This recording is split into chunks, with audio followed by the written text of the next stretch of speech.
Greetings and welcome to another Impressions video here at Words About Games, and today we're going to be looking at The Church in the Darkness. The Church in the Darkness is a top-down stealth-ish game that puts you in the role of a concerned relative to Alex, your nephew who has fallen in with a cult that has built a compound in 1970s Cuba and cut off communication from the outside world. You'll need to find Alex, rescue him, and maybe even confront the leaders of the cult and put an end to things once and for all. If you want. I mean, you don't actually have to. The Church in the Darkness starts out quite interesting. Its setting and themes certainly captured my attention. As Vic, you begin a playthrough with a couple of different items at a randomised insertion point in Freedom Town, with very little idea of where to go to find Alex. You need to explore, locating friendly NPCs and completing tasks for them so they'll update your map to tell you whereabouts to look. Freedom Town itself is very uninviting, however.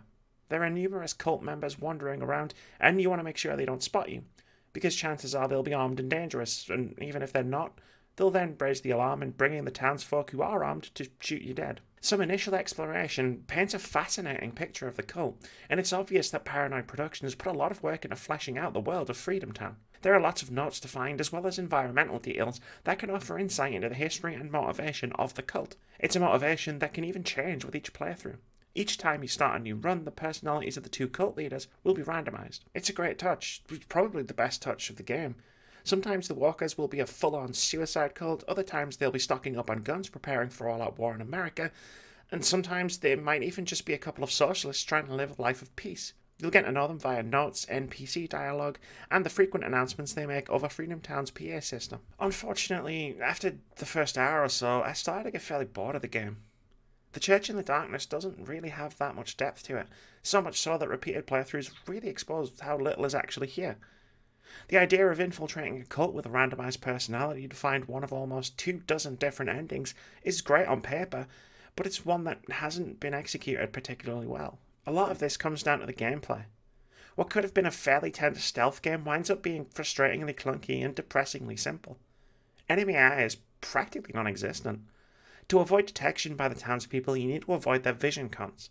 As long as you do that, you can move as fast as you want.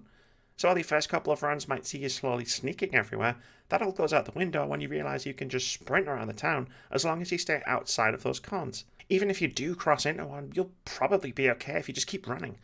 Enemy AI is incredibly easy to outwit or straight up manipulate.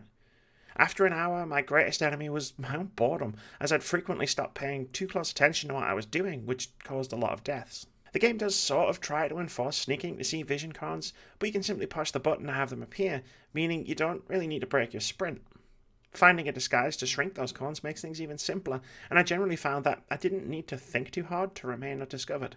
Higher difficulty settings can remove these cons altogether, but this makes for a terrible gameplay experience. While I don't mind the art style itself, it makes for a pretty bad stealth experience since it's nigh on impossible to see which direction enemies are facing without visual cues. You could simply forgo stealth altogether for a rampage through the town, though this is generally ill-advised, and not just because ammo is scarce. Aiming feels really off. The Church in the Darkness features a lock-on system combined with slow, clunky twin-stick aiming, and no matter how hard I tried, I could never seem to aim at the right target when there was more than one on screen. One unintentionally hilarious example being when I found Alex for the very first time. One of the townsfolk entered the building, so I drew my gun, hadn't realised I was facing in the wrong direction, and proceeded to shoot Alex in the head. Which is one way to get him out of the cult, I suppose. There's a lot going on in The Church in the Darkness that feels like it could have added up to a really interesting game. The randomised personalities of the cult leaders and the game giving you the complete freedom to decide if you want to deal with them or not could have combined with the interesting setting and neat storytelling flourishes to create a compelling experience. Sadly, the game just isn't robust enough to support multiple playthroughs. Yes, uncovering the secrets of the cult is kind of interesting, but there's just too much repetition to compel you to want to keep playing to do so. And when this is married to clunky, frustrating controls and a severe lack of challenge at lower difficulties or near impossibility at higher ones, it makes The Church in the Darkness something you're not really going to want to take the time to explore all that thoroughly. Thank you very much for watching this video. If you've enjoyed it, please leave us a comment, like, or subscribe to the channel if you haven't already. We've got tons of awesome videos coming every week, including review impressions, indie game of the week, debate-driven top 5 lists, video essays, and our weekly podcast where we discuss games, gaming culture, and the games industry. We also stream 3 times a week at twitch.tv/wordsaboutgames. But most importantly, Have a fantastic day.